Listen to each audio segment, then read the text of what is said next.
आपल्या वारकरी संप्रदायाच्या दृष्टीने बोलायचं म्हणजे असं, आपल्या वारकरी संप्रदायाच्या कलशस्थानी असणारे जगद्गुरु संत श्रेष्ठ श्री तुकाराम महाराज,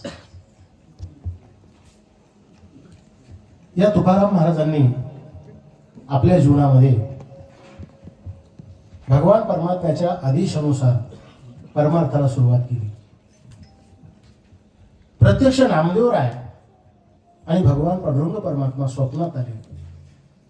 महाराज म्हणतात, नामदेवे केले स्वप्ना माझे जागे, सवे पांडुरंगी ओनिया, सांगितले काम करावे कवित्व, वावुगी निमित्त बोलू नये.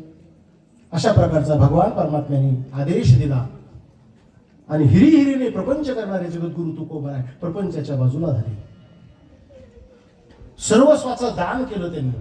गोर गरिबा करता धान्य लुटलं, वाटून दिलं, पैसा अडका वाटून दिला आणि आपल्या वाट्याला ज्या खतावणे आलेल्या होत्या सावकारकीच्या, त्या आपल्या हाताने इंद्रायणीमध्ये बुडून दिल्या, बुडून टाकल्या. अर्थात 450 वर्षापूर्वी जगद्गुरु तुकोबरायने माझा शेतकरी कर्जमुक्त केला, कर्जमुक्त केला, कर्जमुक्त केला माझ्या तुकोबरायने. म्हणून आज शासन आपला कर्जमुक्त करतंय, याच्यात काहीच नवल नाही.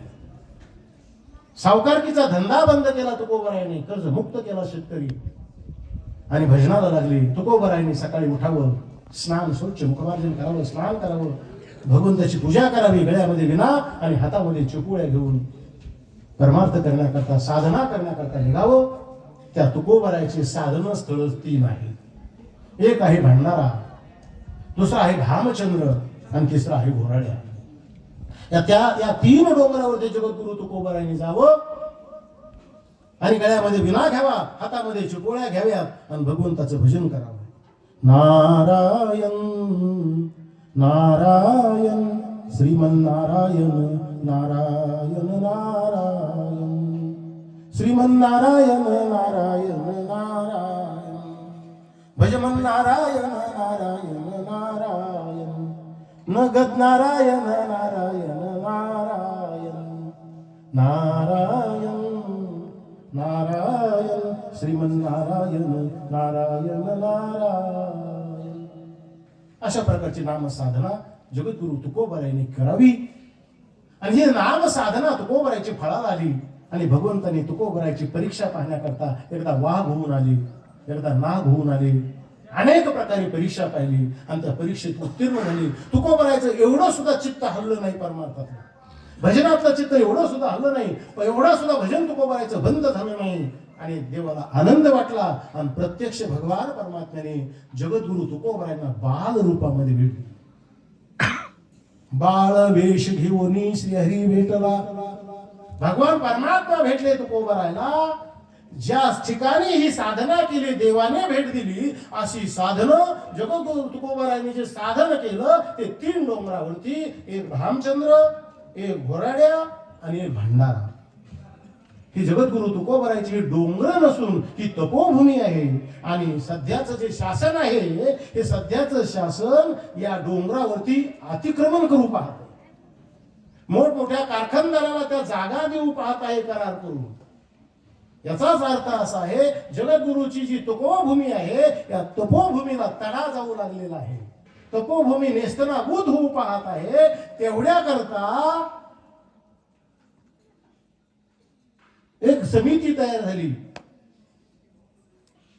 भंडारा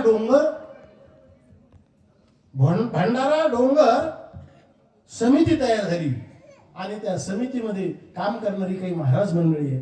त्याच्यामध्ये मधुसूदन महाराज पाटील आहे. ते श्रीमंत घरातले पाटील आहे. ब्रह्मचारी व्रत धारण केलंय, सर्व संघ परित्याग केलेला आहे आणि केवळ आणि केवळ भामचंद्र, भंडारा आणि घोराड्या डोंगराला संरक्षण मिळावं एवढ्या करता त्यांचा प्रयत्न चालू. अशी मोठी समिती आहे आणि याच समितीला पाठपुरावा म्हणून, या समितीला पाठिंबा म्हणून अखिल भारतीय मराठा महासंघाचे नेते दिलीपदादा जगताप आणि संपूर्ण आमचा मराठा महासंघ, परवाची गोष्ट आहे, दिलीपदादा जगताप यांनी माझी अखिल भारतीय मराठा महासंघाच्या आध्यात्मिक आघाडीच्या महाराष्ट्र राज्याच्या प्रवक्तेपदी नियुक्ती केलेली आहे आणि म्हणून या महाराष्ट्र राज्याचा प्रवक्ता या नात्याने मी आपल्याला विनंती करतो की आपल्याला याच्यामध्ये लक्ष घालावं लागेल. यदा कदाचित वेळ आली आपल्याला सर्व वारकऱ्याला एकत्र येऊन हा मोठा लढा द्यावा लागेल.